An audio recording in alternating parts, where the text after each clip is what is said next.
আজকে আপনি আমি মনে করি ওই কবরটা শুধু সাধারণ ঘর না রে ভাই, না। বিখ্যাত ফকিহুন নফস রশিদ আহমদ গাঙ্গুহি, তার মুরিদেরা, তার শিষ্য ছাত্ররা একদিন এসে তার কাছে জিজ্ঞেস করলো, গো হুজুর, আপনি কবরের ভয়ে এমন ভাবে কান্না করে, আপনি কি কোনোদিন আল্লাহর কবরের আযাব নিজের চোখে দেখেছে? এবার রশিদ আহমদ গাঙ্গুহি জানা দেয়, রে মুরিদ, হে আলেম ছাত্ররা, তবে শুনো, আমি রশিদ আহমদ গাঙ্গুহি কবরের আযাব না দেখে কি এমনি এমনি কান্না করি? এইবার বললে, হুজুর, তাহলে একটু আমাদেরকেও বলেন, আপনি কবে কবরের আযাব দেখেছেন? আপনি কোনদিন কবরের আযাব দেখেছেন? একটু আমাদেরকেও বলেন, আমাদের একটু ইবরত হাসিল হবে, আমাদেরও একটু জাহান্নামের প্রতি ভয় জাগ্রত হবে, আমাদেরও একটি কবরে যাওয়ার প্রতি একটু আগ্রহ বেড়ে যাবে, একটু ইবাদতের প্রতি যৌক এবং শৌক পয়দা হয়ে যাবে। এইবার বলে, তাহলে শুনো, আমি কোনদিন কবরের আযাব দেখেছি? আমার প্রতিদিনের আমল হইল, আমি কবর দেখলে আমি কবরের সামনে দাঁড়িয়ে যাই, আমি সূরা কেরাত পড়ে ওই কবরবাসীর জন্য দোয়া করি, আমি তাদের আত্মার মাগফিরাতের জন্য দোয়া করি, আমি ওই কবরবাসীর হেদায়েতের জন্য, জান্নাতবাসী হওয়ার জন্য দোয়া করি। একদিনের ঘটনা, আমি একটা কবর সামনে নিয়ে দাঁড়াইলাম, আমি কবর সামনে নিয়ে একদিন আমি দাঁড়াইলাম, আমি দাঁড়িয়ে দেখি, আমি যখন সূরা কেরাত আরম্ভ করে দিলাম, কবরবাসীর জন্য যখন আমি হাতটা উঠাইব, ঠিক ইন দি মিন টাইমে, ঠিক এমন মুহূর্তে আমার শরীরের মধ্যে একটা গরম বাতাস লেগে গেল। আমি আল্লাহকে ডাক দিয়ে বললাম, আল্লাহ, ও আল্লাহ, আপনার এই কবরবাসী না জানি কোন আযাবের মধ্যে আছে, না জানি কবরের মধ্যে কোন ভয়ঙ্কর শাস্তির সম্মুখীন হয়ে গেছে। ও আল্লাহ, যদি আপনি আমার মারিফত, আপনি আমার যদি কলবের চক্ষুটা খুলিয়া দিতেন, আপনি যদি আমার কলবের চক্ষুটা খুলিয়া দিতেন, আমি এই চক্ষু দিয়া কবরের দিকে তাকাইতাম, আমি এই চক্ষু দিয়া কবরের দিকে নজর করে দেখতাম কবরবাসী কেমন আছে। ঠিক আল্লাহ তাআলা আমার কলবের চক্ষু খুলিয়া দিল। আমি আল্লাহ তাআলার কাছে দোয়া করার সঙ্গে সঙ্গে আমার মালিক আমাকে কলবের চক্ষু খুলিয়া দিল। আমি ওই কলবের চক্ষু দিয়া যখন কলবের চক্ষু দিয়া যখন তাকাইলাম, আমি কলবের চক্ষু দিয়া যখন কবরের দিকে নজর করলাম, আমি কলবের চক্ষু দিয়া যখন কবরের দিকে নজর করলাম, নজর করে দেখি আল্লাহর বান্দার কবর আর কবর নাই, পুরাটা কবর শুধু সাপ আর সাপ। আল্লাহর বান্দার কবর আর কবর নাই, পুরা কবর শুধু সাপ আর সাপ। আমি রশিদ আহমদ গাঙ্গুহি যখন নজর করে যখন দেখলাম, একটা সাপ দেখি বান্দার এক নাকের ফুটা দিয়া ঢুকিয়া মাথার মগজটাকে মুখের মধ্যে সবল মাইরা দিয়া আরেকটা নাকের ফুটা দিয়া বের হয়ে গেল। আরেকটা সাপ এসে দেখি বান্দাকে চতুর্দিক দিয়ে পেঁচায়া ধরলো। বান্দার চতুর্দিক দিয়ে যখন পেঁচা ধরলো, সাপের পেছনিতে বান্দার হাড্ডিগুলো কটমট কটমট কটমট করে ভেঙে গেল, আর বান্দার চিৎকার মেরে জমিনের মধ্যে পড়ে গেল। আর ডাক দিয়ে বলে, আল্লাহ, দুনিয়াতে কি আমার কোনো সন্তান নাই? দুনিয়াতে কি আমার কোনো ছেলে নাই? দুনিয়াতে কি আমার কোনো মেয়ে নাই? আমার জন্য কি একটু দোয়া করে না? আমার জন্য আমার জন্য কি একটু মাপ চাই না? এই বলিয়া বলিয়া বান্দা যখন কান্না করে, এই বলে বান্দা যখন কান্না করে, ঠিক এমন একটা মুহূর্তে আরেকটা সাপ এসে বান্দার মুখের মধ্যে একটা সবল মেরে দিল। এমন একটা সবল বান্দার মুখের মধ্যে মেরে দিল, বান্দার মুখটা সাপটা পুরোপূর্ণ তার মুখের মধ্যে নিয়ে নিয়েছে। আবার মুহূর্তের মধ্যে বান্দা আবার জমিনের মধ্যে লুটিয়া পড়েছে।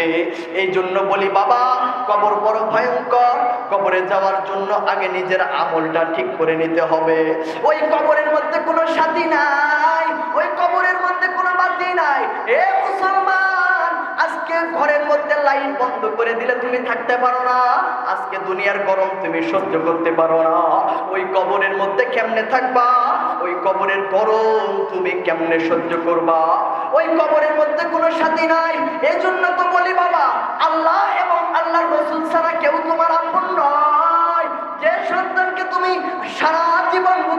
হাতে নিয়ে আদর করে মোহাব্বত করো না, তোমার চক্ষুটা বন্ধ হতে দেরি হবে, তোমার নিঃশ্বাসটা বন্ধ হয়ে যাবে।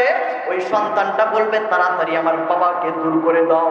যে বিবিকে নিয়ে তুমি ঘুমাইলা ওই বিবিও আর এক সেকেন্ড তোমাকে বাড়ির মধ্যে রাখবে না, ওই বিবিও তোমাকে দূর দূর করে তাড়িয়ে দিবে, ওই বিবিও তোমাকে তাড়িয়ে দিবে। এই জন্য বলি আল্লাহ এবং রাসূলকে নিয়ে তারপরে কবরে যাইও, না হলে তোমার আমার বড় কপাল খারাপ, নাইলে তোমার কবরটা জাহান্নামের টুকরা হয়ে যাবে। এ বন্ধু শুধু তাই নয়, সময় বড় সংক্ষিপ্ত, 2 মিনিটের মধ্যে আলোচনা শেষ করে দিব।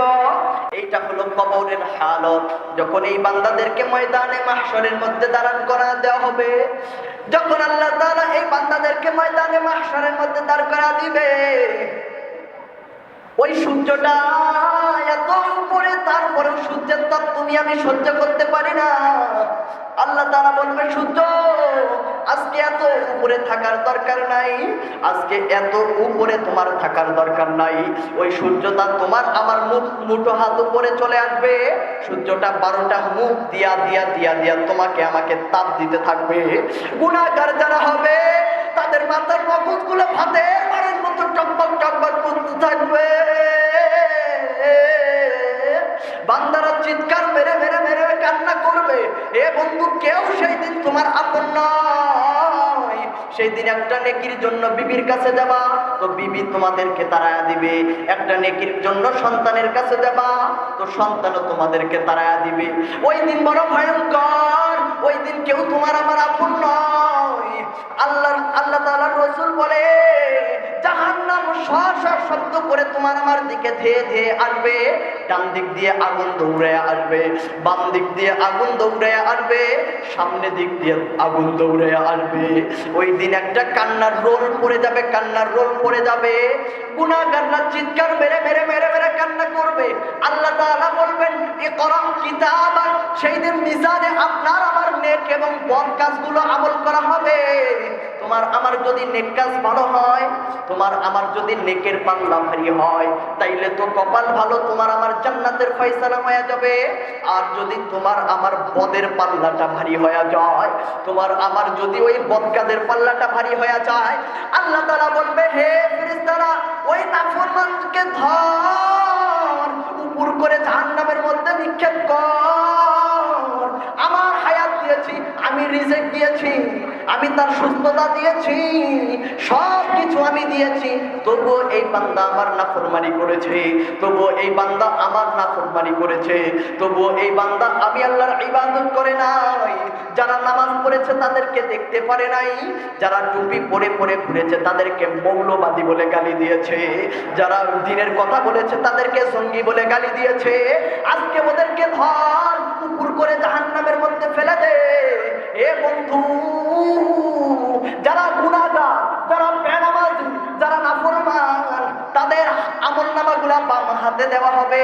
বাম হাতে আমলনামা যদি যেন না আসে, এই জন্য হাতটা লুকায় রাখবে, এই জন্য হাতটা পেছনের দিকে দিয়ে রাখবে। বাজান 1 মিনিটের মধ্যে শেষ করে দিব, গভীর মনোযোগ দিয়ে মূল মেসেজটা শোনেন। ও বান্দাদের আমল নামাজ যারা গুনাহগার, তারা তো নিজেরা জানে যে আমরা দুনিয়াতে নামাজ পড়ি নাই, সুদের ব্যবসা করেছি, হক খাই নাই, হালাল খাই নাই। তারা এরকম বাম হাতটা পেছনে দিয়ে রাখবে যেন আমল নামাটা আমার হাতের মধ্যে না আসে। আবার হাদিসের আরেক বর্ণনায় এসেছে সামনে বুকের মধ্যে দিয়ে রাখবে যেন আমল নামাটা আমার হাতের মধ্যে না আসে। তখন আমার আল্লাহ তাআলা এক গায়েবী আওয়াজ দিয়ে বলবে ফেরেশতার দল, ওই বেনামাজি হাতগুলা লুকিয়ে রাখছে, যারা বুকের মধ্যে হাত লুকিয়ে রাখছে তাদের হাতটা ধরে এত জোরে একটা ধাক্কা মারো, এত জোরে হাতটা ধরে ধাক্কা মারা হবে, তোমার আমার বুকের হাড্ডিগুলা কটমট কটমট করে ভেঙে পেছন দিক দিয়ে হাত বের করে দেওয়া হবে। আল্লাহ তাআলা বলবে ইকরা কিতাবাক। এ বান্দা, বেনামাজি হয়ে দুনিয়ায় চলেছ, সুদখোর হয়ে দুনিয়ায় চলেছ, বেনামাজি হয়ে দুনিয়ায় চলেছ, আল্লাহর নাফরমানি করে দুনিয়ায় চলেছ, তোমার কিতাবগুলা তোমরা পড়ো, তোমরা যে যে কাজ করছো আজকে তোমরা পড়ো। এখন ফেরেশতারা বলবে আল্লাহ হাত তো পেছনের দিকে ধাক্কা দিয়ে বের করে দিয়েছি, আমলনামা তো দিয়েছো সামনে, আর তাদের কিতাব তাদের নেক আমল তো তাদের বদ আমল তো পেছনে, তো বান্দারা কিভাবে তাদের বদ আমলগুলা পড়বে? এইবার আল্লাহ তাআলার ফেরেশতারা বলে ফেরেশতা, এবার আল্লাহ তাআলা গায়বী আওয়াজ দিয়ে বলবে ফেরেশতা ওই বান্দার মাথাটা ধরে এমন ভাবে মোচড় দাও, ওই বান্দা গুনাহগার বান্দার মাথা ধরে মোচড় দাও আর বান্দার মাথাটা পেছনের দিকে নিয়ে দাও।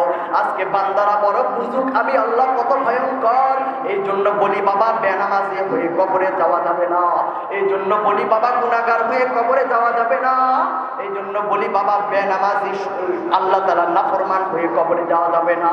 আল্লাহ তাআলা আমাদের সকলকে কবুল করুন, আল্লাহ তাআলা আমাদেরকে ঈমান এবং নসিব করুন, আল্লাহ তাআলা আমাদেরকে বেশি বেশি নেক আমল করার তৌফিক দান করুন, আল্লাহ তাআলা আমাদের সকলকে কবুল করুন। সকলে জোরে আওয়াজ করে পড়ি আল্লাহুম্মা আমিন।